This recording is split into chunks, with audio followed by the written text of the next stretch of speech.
Netcasts you love. From people you trust. This is Twit. Bandwidth for Know-How is brought to you by CacheFly at CacheFly.com. This episode of Know-How is brought to you by NatureBox. NatureBox ships great tasting, healthy snacks right to your door. Forget the vending machine and start snacking smarter with healthy, delicious treats like chocolate quinoa granola. To get your free NatureBox sampler, go to naturebox.com/twit. That's naturebox.com/twit. And by iFixit. You can fix it, and iFixit makes it easy with free step-by-step repair guides, high-quality replacement parts, and all the tools you'll ever need. For $10 off your purchase of $50 or more, go to iFixit.com/twit and enter the code KNOWHOW at checkout. On this episode of Know-How, we're getting deeper into NFC, back, down in that NFC hole. We're going to show you how to fix the Wi-Fi in your congested house, and maybe we're going to be doing our little desktop upgrade project. Maybe? Maybe. I don't know if they deserve it. Do they deserve it? I mean, they do. They're a good group. They've earned it.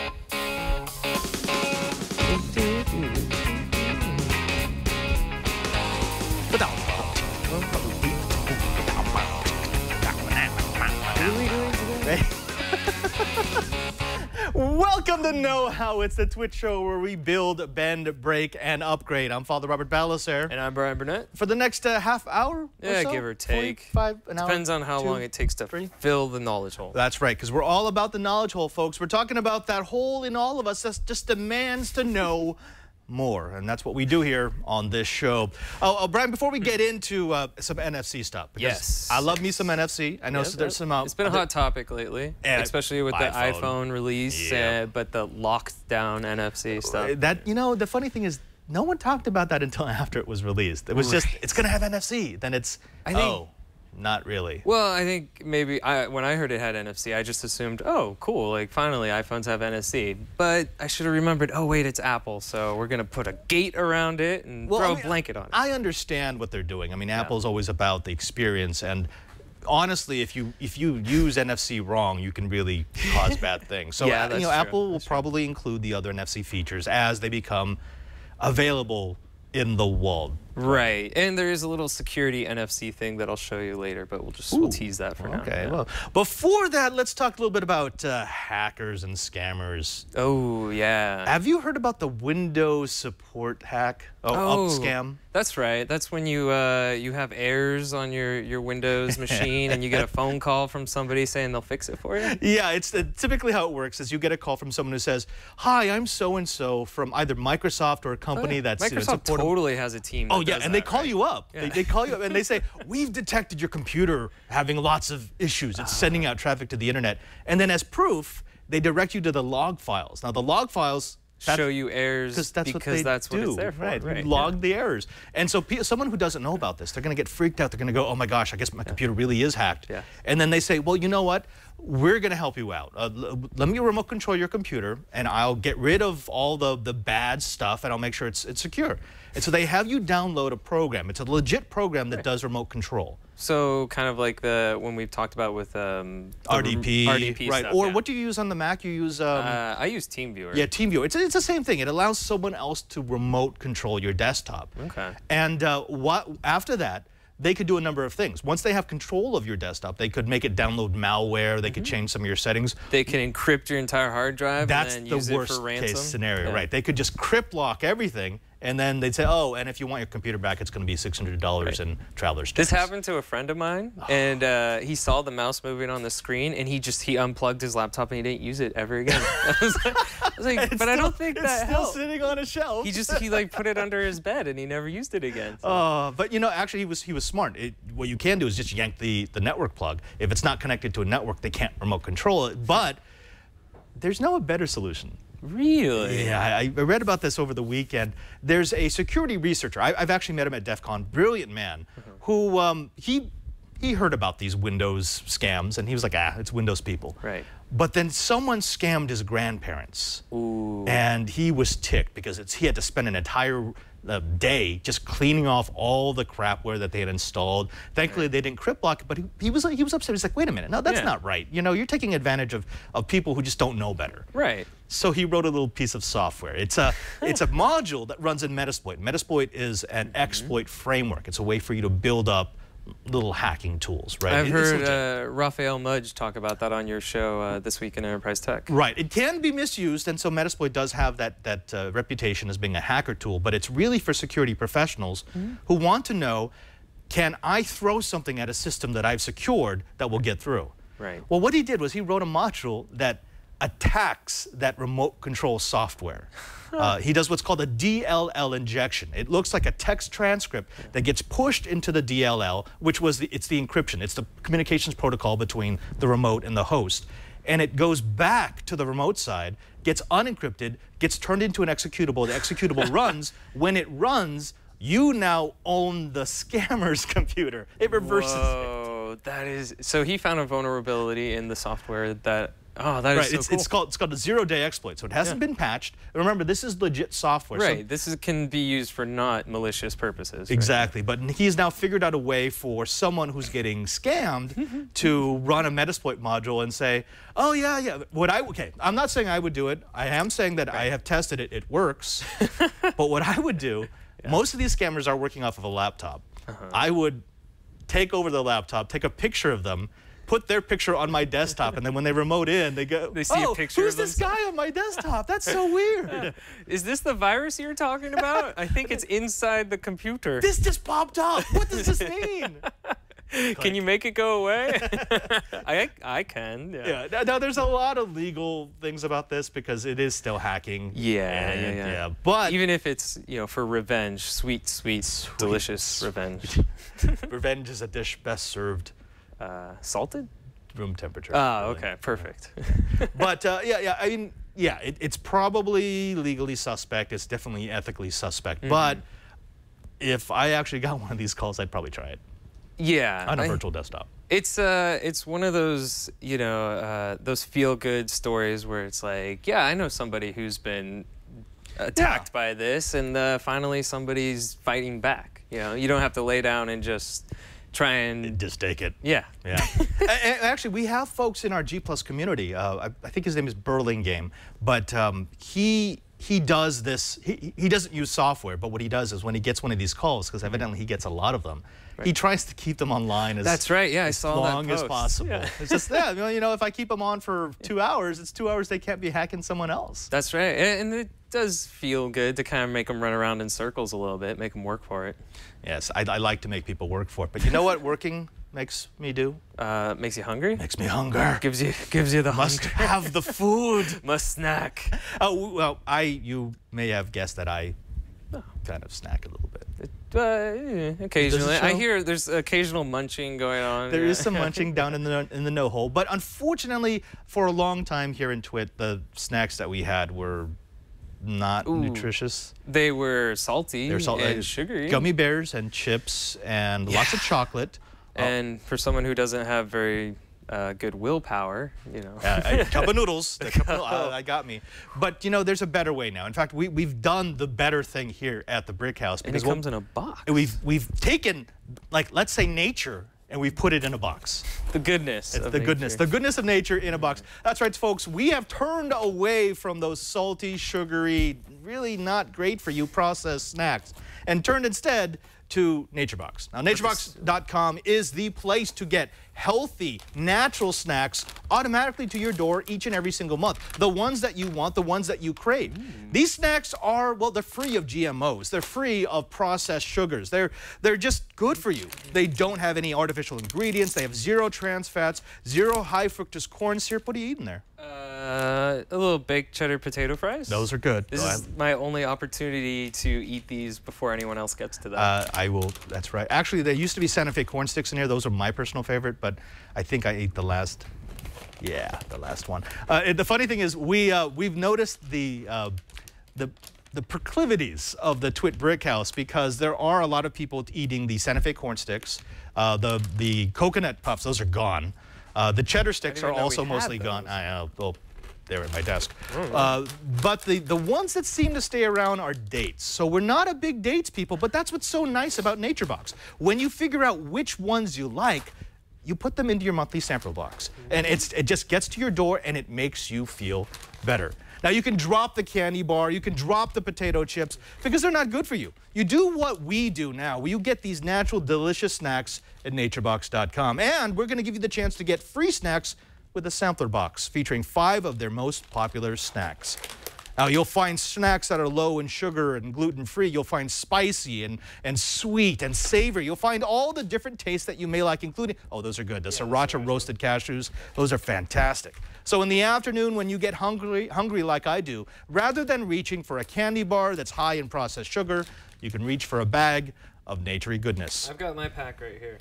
Which one is that? I've got my cheesy ones, spicy ones, and then sweet. You're not taking all those. Sweet ones. No. So I've got all the flavors. No, put those back. I'm getting first dibs. This is my NatureBox. You get your own. But folks, we're going to give you a chance right now to get one for free. That's right, a box of 5 of their snacks, a sampler for you to figure out if NatureBox is for you.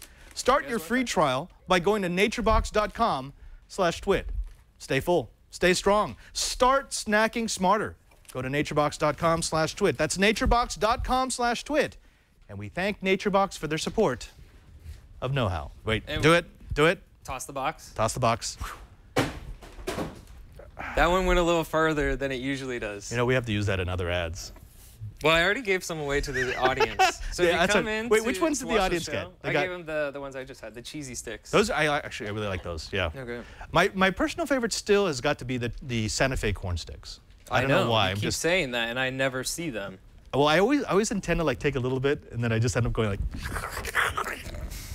Just like a vacuum. Now, Brian, you did an episode on NFC, the basics of NFC. Because near field communications, we talked about the basics, what it does, how it works, and that was episode 103. So if you want to go back and check out some of that stuff. But so recently, like last week, which I was kind of here in the studio, I said some weird things, but I was actually in Orlando. I remember you being here. I don't.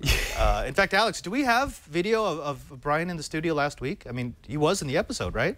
I think that might be too quick of a toss for Alex. Might be too quick. No, Alex is pretty dang good. But the show is out of control. See? I mean, that's what we saw. Well, how did I change my shirt so fast? You're really good. And I grew out my beard really quick. It's a time thing.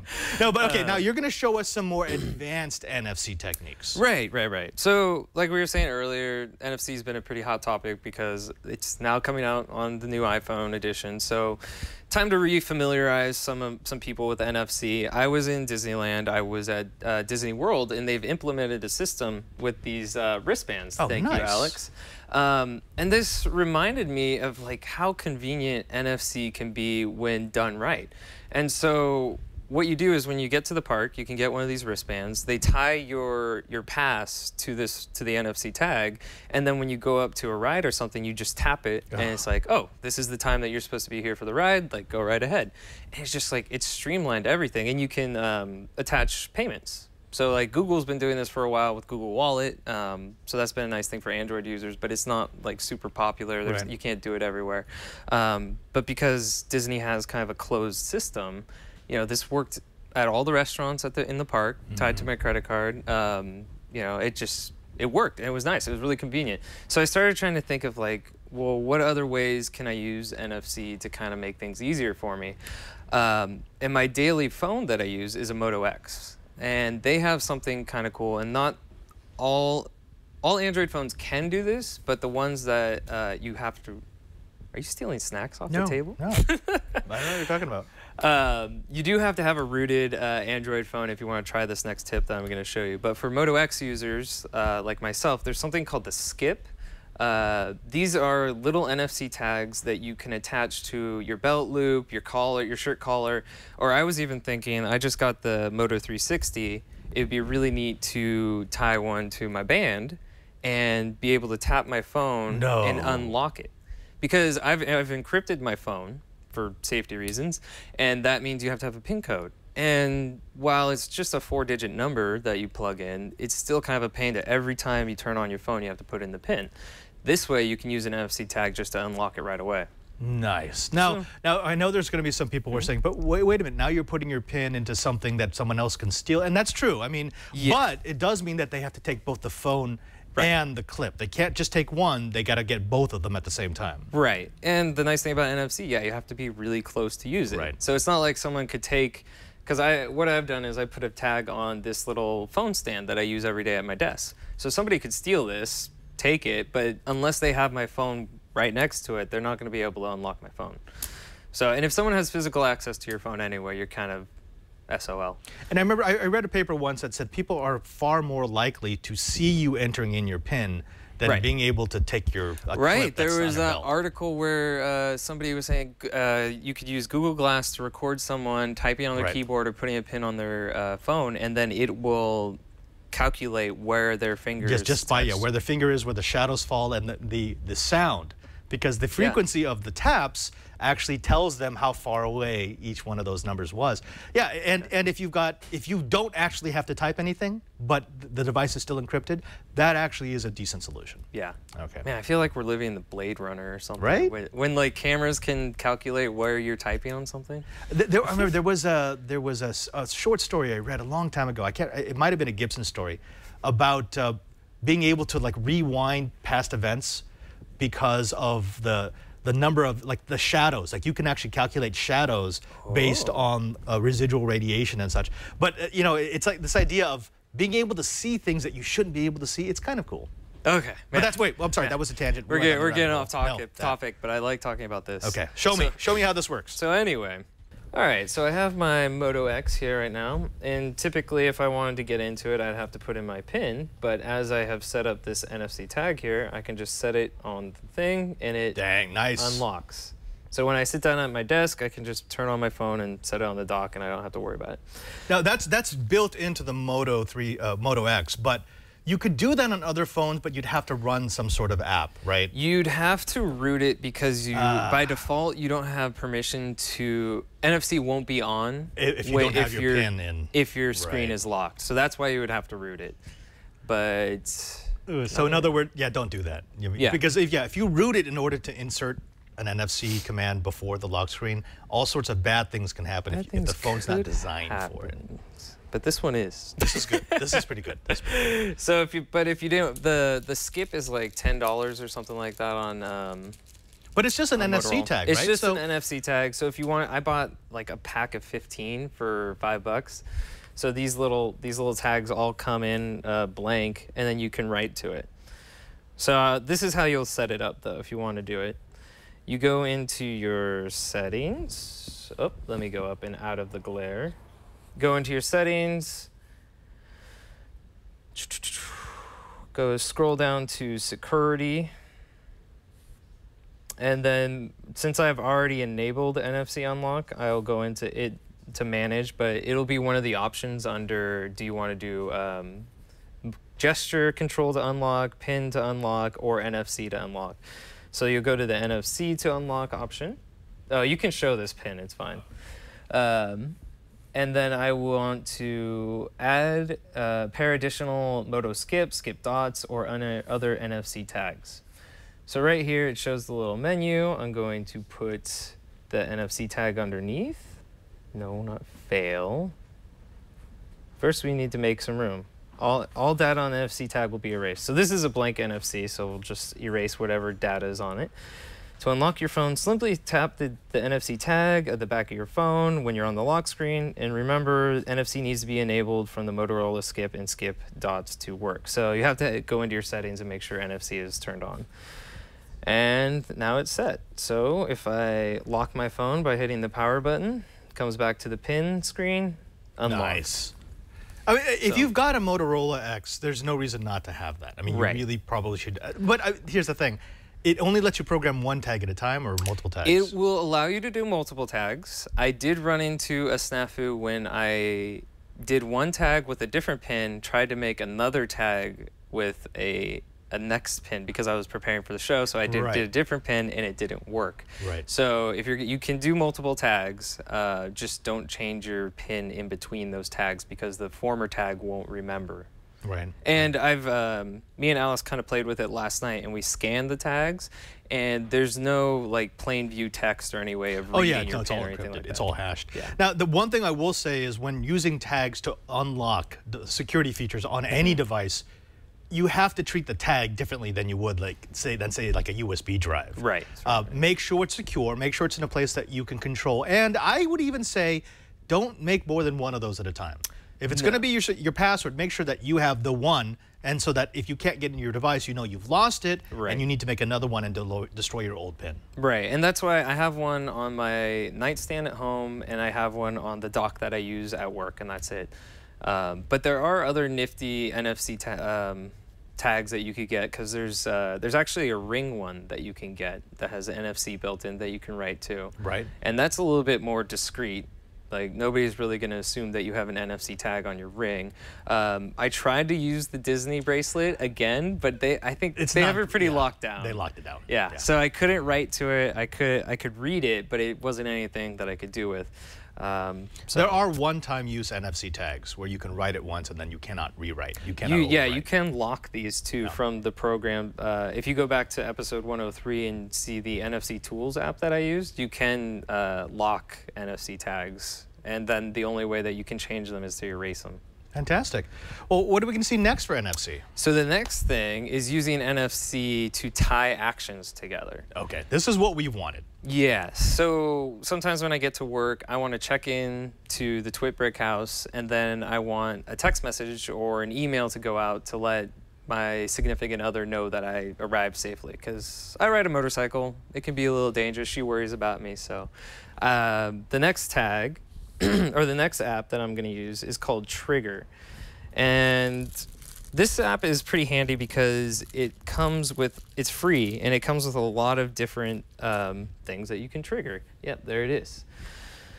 So I have it on my home screen here. Oops, don't read those tags.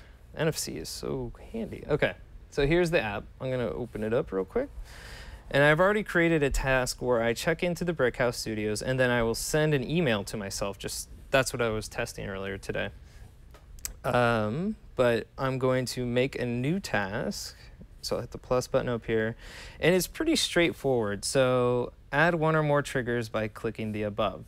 So the first thing I want to do is there's options where if you run a task when you're connected to a certain network or Bluetooth, but in this case we're using NFC tags, so that'll be our first option. And then once we finish creating this, there's also restrictions. So this can only be used certain times on certain days. Ah, so it's like an IFTY for your phone. Yeah, exactly. Okay. So you could use, these have little sticky backs, so you could stick this under your desk underneath, and then you'll know that it can only be activated under these times on these days. And we'll say, I'm just going to leave the restrictions off because I don't really need to restrict any of that stuff. And then we will add our first task. So you can go down to social media, because we're going to be doing a Foursquare check-in. And I'm going to do Foursquare check-in at a venue. Boop. And this is handy for, you can just search near areas like Twit Master Control. I'll do that one, because that's our TD desk where Alex is sitting at the moment. And I'll add that to the task. I think Alex is checking in right now to make sure that he maintains the mayorship. I think I'm the mayor. Good idea. Get out of there. And then next, this is the next task that we can add in sequential to it, or in the sequence. So go plus new task, and this is just defaultly named task 2. And so I want to send a message. And because I don't want to show any text or phone numbers, I'll just do an email. Add to task. I'm going to finish that. I see that Patrick has now checked into the Twit Brick House. Thanks, Patrick. And then now we can program this tag. So, tag written successfully.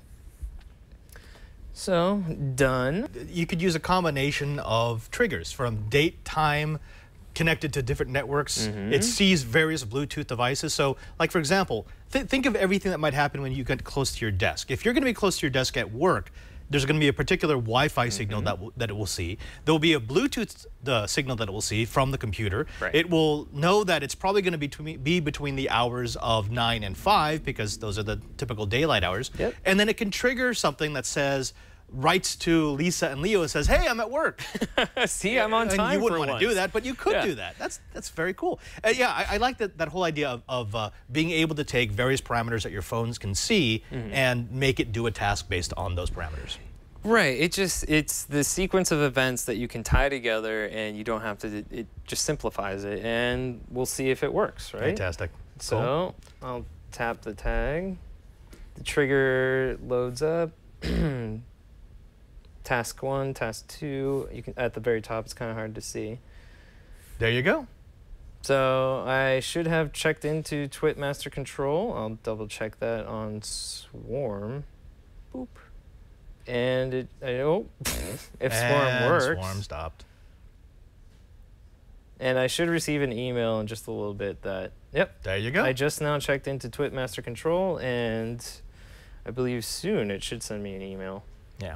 This is a really simple case. It's a very simple setup, but I think we can see what you can do with this. I want to play with this and see if maybe I can make it trigger like the Philips Hue bulbs. See, that's what I want to do, the Wemos or whatever, because there was recipes on If This Then That where you can set your to water your garden, right, or to trigger it from when you leave the house. Or I think Russell actually has it set up where he has like a tag on his front door and he taps it and then it turns all the lights on in his house. Right.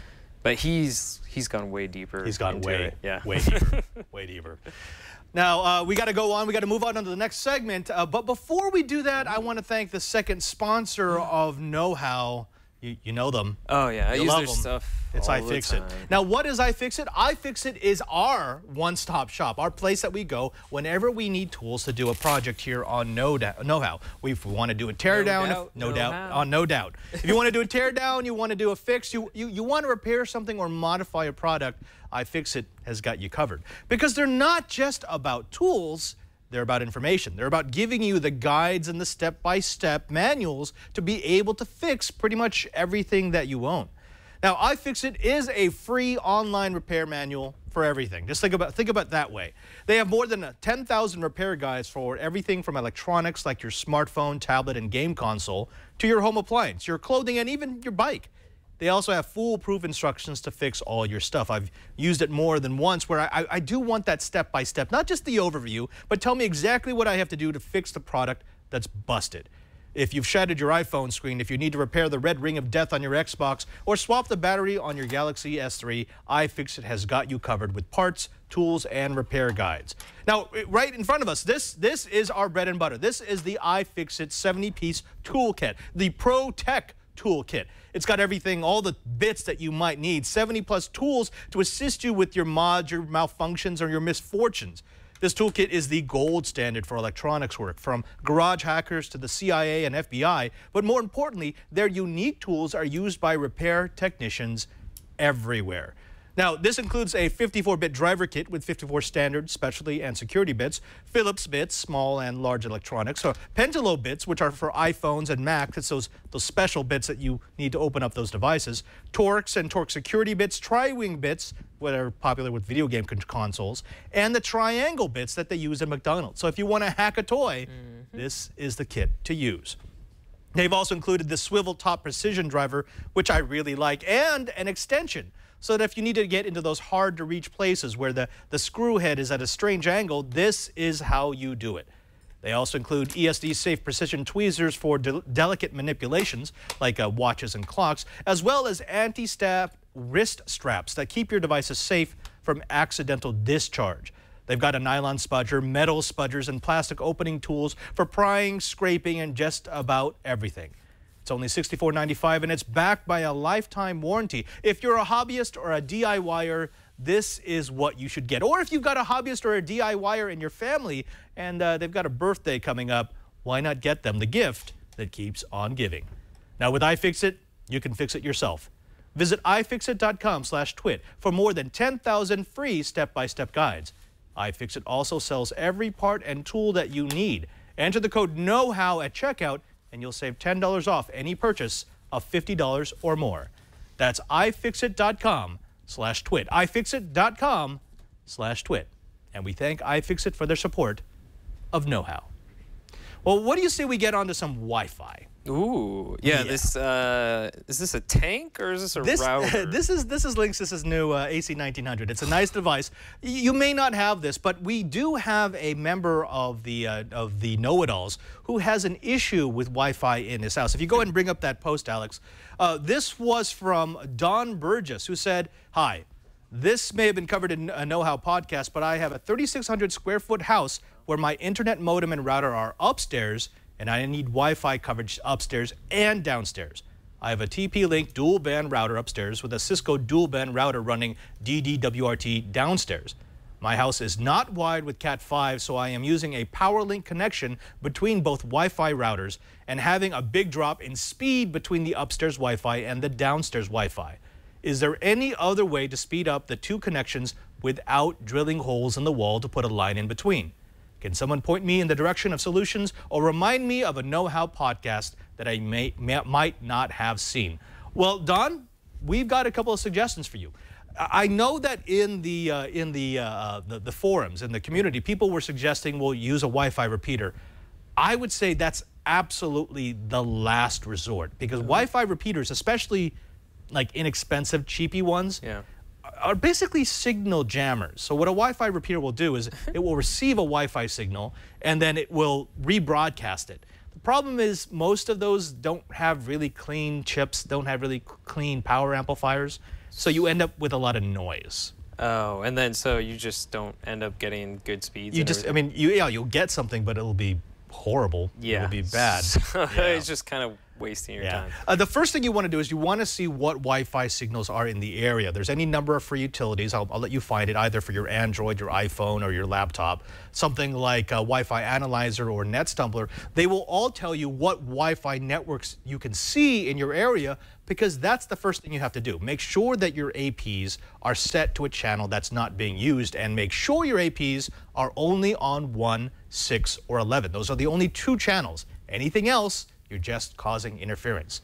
The other thing to check is to make sure that, well, you don't have DHCP enabled on both devices. I've seen this sometimes where people will have two routers and then he's got a power line Ethernet adapter between the router upstairs and the router downstairs. And then, you should not be serving out two different sets of DHCP addresses. That's a bad thing. You have your NAT going into your NAT? You're natting a NAT. Well, it's even worse than that. I mean, essentially, you're going to be having devices fight over which IP address they're going to use. That's a bad. So if you want a war zone between your routers, do that. No, so the first router should have its DHCP server on. Then you should go from a LAN port to the power line adapter to the power line adapter downstairs into the LAN port there, and that router should be set for AP mode. It doesn't do anything else. Now, what is AP mode? You said you were using DDWRT, so Alex, if you could go to my computer. This is DDWRT, although a very old version that's powering the know-how desk. If you look at this, you get a couple of different choices of how you're going to use your wireless interface. Now, you could make it an AP, you could make it a client, you could make it a bridge, but also in the setup, you get to tell your router whether or not it's going to have its DHCP server enabled. So if you turn this off, if you shut off the DHCP server and go back to wireless and just make it an AP, essentially it makes it a dumb box. All it's going to do is take in the Ethernet connection and broadcast it. That's it. Cool. That's what you want to do. I'm thinking you probably have done that. You sounded like a savvy user. But if you haven't taken that step, try that and see if it works. Also, I know there's differing opinions about this. I always use the same SSIDs. If your clients are configured right, your device should automatically choose the network that is strongest, which means it will automatically roam between upstairs and downstairs. Now, here's where we get kind of funny, because this is really going to depend on how he has his house set up. You are using power line networking. I have found that to be very useful, but only if you've got a decent power network in your house. Don't have it plugged into a power strip. Don't have it plugged into a line conditioner. It's got to go straight into the wall. And the line that you're using should be on the same breaker. If it's not on the same breaker, it's transiting some electrical junction that it shouldn't, and it can really either disable or just completely knock out throughput altogether. There is one other thing that you can do, and I know that you don't want to drill holes to run wires in your house, but you can run something akin to a wired connection without having to drill holes in your house, and that is to do this. So we're going to go back to my computer. I have the option here of putting this into a client bridge. Essentially what that means is it turns my access point into a client. It receives a wireless signal, which will then go out the Ethernet ports of the router. If you were to buy something that could run DDWRT, go ahead and come back to me, you could put that new router as close to the router upstairs as possible, so it's getting a strong signal. Then you could run a wire from that to the actual AP that's serving the downstairs. And if you keep them far apart, so like for example, if this is your house, you have your upstairs router here, your downstairs router here, but you've got the client bridge here, it means it's a very short distance to get down to that client bridge, and then you run a cable from the client bridge to the AP that serves the floor. That's pretty cool. It's a nice, easy way to do it if you really don't want to drill holes. But, you know, yeah, the best way is to drill holes. Well, that's the situation I have at my house is that where we get the internet is on the very far end of the house by the front door. But of course, my bedroom is the complete farthest point away from it. So what I think I'm going to do is hook up another router, use DD, but you have to have a router that's compatible with DDR. Well, actually, most routers have some sort of client bridge option already if they're decent. But yeah, DDWRT really is the way to go. It's kind of the standard. It's what we use for all our projects. Yeah, because they do. If you go to the website, you can type in your router model, and it'll give you a list of compatible routers. But I noticed that my older router I could use, but they do give you like a warning that you could break it if you don't follow the instructions carefully. Right. But we've covered that on previous episodes. So. Yeah, we have. Now let's go ahead and talk a little bit about something that I know that you want, and that is desktop upgrades. We've been teasing this for a while. You know, it can be kind of confusing. We always have people who come into our groups and they say the only way to build a computer is to build it piece by piece. Right. And I used to do that. I've done that too. Yeah, it's a fun project. It's a fun project. It's a great way to learn. However, there's a couple of disadvantages. The first thing is it's not cheap anymore. No. It used to be that was the cheapest way to get yourself a desktop, to buy each part. And it also meant that you got the parts that you wanted rather than the parts that they gave you. Right. But with the state of consumer electronics today, a box that you buy pre-prepared, the components in that box are almost always going to be more expensive if you bought them by themselves. Yeah, definitely. Yeah. And also, if you build it by yourself, you don't get a warranty. Right. So if something goes wrong, you're going to have to figure it out yourself, right, and then hope that you can send it back. Right. Which, so as much as I love the enthusiast community, and I say, oh yeah, of course you're going to build your own box. The next PC, I'm probably going to build my next PC just because it's a fun project, but I can't legitimize it by saying it's going to be cheaper. No, you can't. Yeah. And also, it really bothers me when you have people who they're talking to people, newbies who know nothing about this, and it's like, oh, you should build your own computer. I'm saying, no, don't do that. That's the best way to make sure you're throwing away money. Buy something and then use it. After you use it, upgrade it.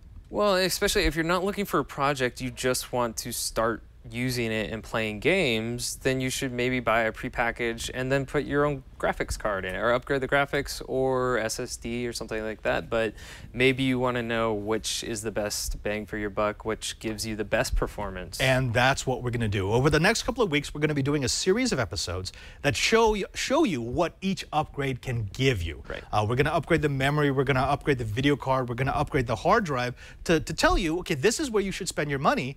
And believe it or not, it's not a super easy answer. It never is. It never is. It never is. Unless you have that laptop that we talked about, I think 2 shows ago. Which was super easy because it was a 2.5 time increase over just a $100 part. But okay. But here's a few things that you have to know. You have to know the CPU type of your computer. Right. So the socket, and you can always find this in the specs. You should also know the memory type. So does it use DDR3? Does it still use DDR2? Is it an older machine? Oh man, that would be really old. Yeah, really old. But I mean, know that. I mean, it's not hard to know, but make sure you have it. Yeah. But also know, like, what speed does my memory run at? Is it 1333? Is it going to be 2400? Is it 1600? That's information you want to have ahead of time because you don't want to buy parts that you didn't need to return. Yeah, yeah, definitely. I mean, one of the things I used to do is building a PC, you have the motherboard booklet. Right. So you can go through and figure a lot of that stuff out. But I guess if you bought your PC, you just get like the spec sheet online. The spec sheet. Yeah, just go to the manufacturer's website, click specs, and you'll find out things like how many PCI slots do you have, and how fast are they? Do you have only one times 16 and the rest are times 1? That's good information to have so that you can make an informed decision about what to buy. The other big thing is how many SATA ports do you have?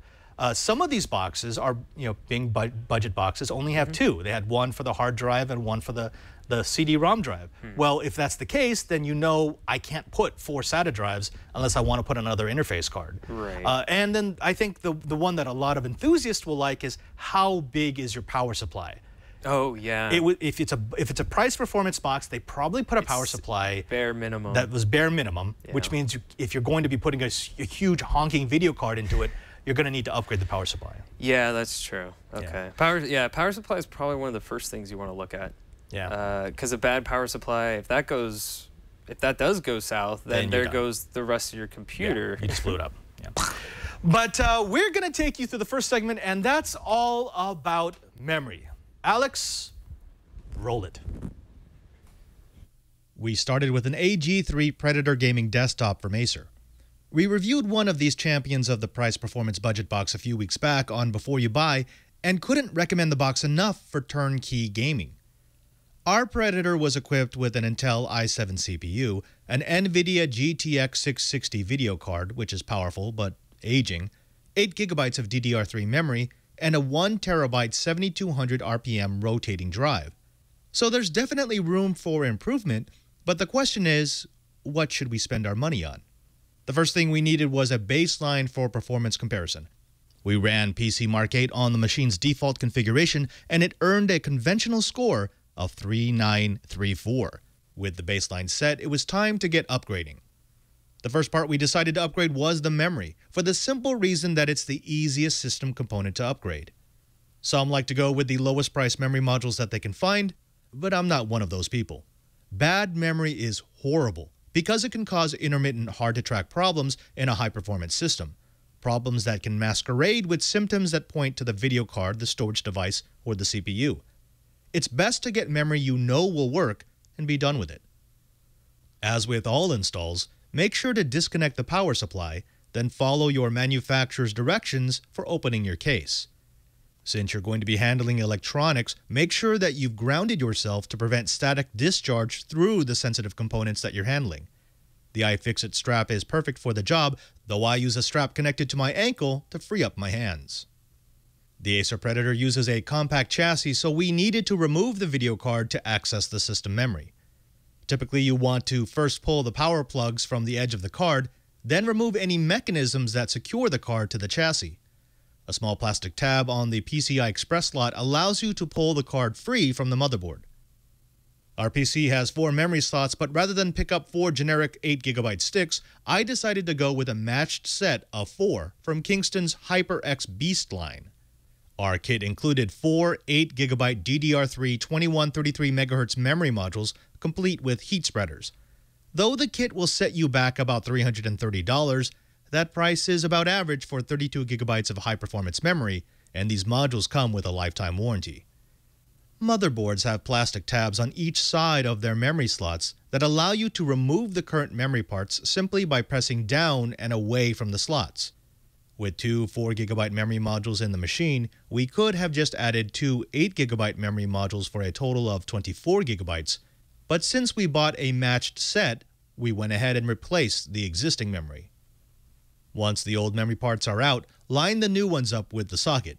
You'll notice that the card edges of the memory modules are spaced unequally, and that the interface is slotted. This makes it impossible to push the module in the wrong way, and it also makes sure that you can't install the wrong modules. Different types are slotted differently. Once they're facing the right direction, push each corner of the module gently till you hear a snap of the tabs moving into place. We first bumped the memory from 8 GB to 16 GB, then using the same GTX 660 video card and 1 TB rotating drive, we ran PC Mark 8 again, getting a score of 4166. That means that our $165 investment, remember that we're only using half of the 32 GB kit for this test, increased performance by 5.9% over the baseline, or 0.0004% per dollar spent. We then installed the other 2 memory modules to bump the system to a total of 32 GB. Leaving the rest of the system the same, we ran the benchmark again and received a total of 3984. That's an increase of 4.53% or 0.0001% increase per dollar. Strangely enough to PC Mark 8, a 16 GB upgrade is more of a performance boost than a 32 GB upgrade. We started with the memory upgrades because it is the most difficult to see. Benchmarks aren't really good at figuring out the performance gain from a lot of memory. Right. That's just not what they do. They tax the CPU, they tax the GPU, they see how many operations per second that you can perform. The problem is adding memory really just adds the capacity to do those calculations. Right. Yeah. And most of the performance gain you'll see from that much memory will be in like video editing and having a bunch of things open at once kind of thing, like multiple tabs or multiple programs. Which is why Acer included only 8 GB to start off with, because they looked at it and they said, if this is a gaming desktop, really most of the performance gains you're going to get with 8 GB. It may be a little bit from 8 to 16. If you're gaming, you're not getting anything from going from 16 to 32. Right. If you're video editing, however, 32 makes all the difference over 8 GB. Right. Yeah, so that's just the thing. We're going to be going through a couple of different segments. Next week, we're looking at replacing the video card. This came with a GeForce 660, which is a decent card. It's fast. Better than my card at home. Yeah, better than your card, but you know, there's faster. So we're going to bump that up to see if that's where you should spend your money. Personally, I would say at least have 16 GB of memory in your computer. Because I do video editing, I would always make sure it's 32 GB. But if you're looking for the quick pick-me-up, it's probably not going to be the memory. Okay. Unless but memory got 2 is usually gigs. the cheapest upgrade too. Well, it depends. If you buy super cheap memory, yes, it's the cheapest. Well, you don't upgrade, want to do that. Which I've already said I won't do. And the reason why I won't do it, even though I used to do it a lot in the past, is my time's more valuable than that. Okay, I can't have my computer acting wonky in the middle of a video edit, because that means I've lost the whatever number of hours that went into creating that project. And from my experience, if you do have weird problems with your computer, RAM is usually the hardest one to identify. Yeah, like it's not the first thing I look at. It's not the first thing you look at because it's a stick. What could go wrong? Right. I mean, and that's what I'm saying in the little segment. It masks itself as other problems. You'll think it's the video card, then you'll think, is it something overheating? The hard drive. I'm going to reinstall Windows. Yeah. And sometimes it's just bad memory. So you pay now or you pay later. I always pay for just a little bit better memory. That's my thing. Good call. Yeah. So that's it for this episode of Know-How. I know that was a lot of stuff. We covered a lot of topics, everything from the hacking the hackers, to NFC, to fixing your Wi-Fi, to the first of several segments on upgrading your desktop. But folks, we're not going to just leave you alone dangling in the wind. We've got show notes. Brian, where can they find those? Oh, yeah, we have show notes on twit.tv/KH, and that's also where you can find past episodes that we did reference a couple of things that we covered previously, like the NFC stuff. So check that out. You can subscribe there. Also, if you want to chime in on our Google Plus community, you can add your own projects that you're working on, ask questions. We have over 7,000 members, all of whom are very knowledgeable and usually answer the questions way quicker than me or Padre ever could. So definitely a cool place to hang out. And there's also other ways to get a hold of us, right? Yeah, you can find us on Twitter. Don't email us, because if you email us, we're just going to not read it. But you can reach me at twitter.com/PadreSJ. That's at PadreSJ. And I am at cranky_hippo. Yeah. Until next week, I'm Father Robert Ballecer. And I'm Brian Burnett. And now that you know how, go do it.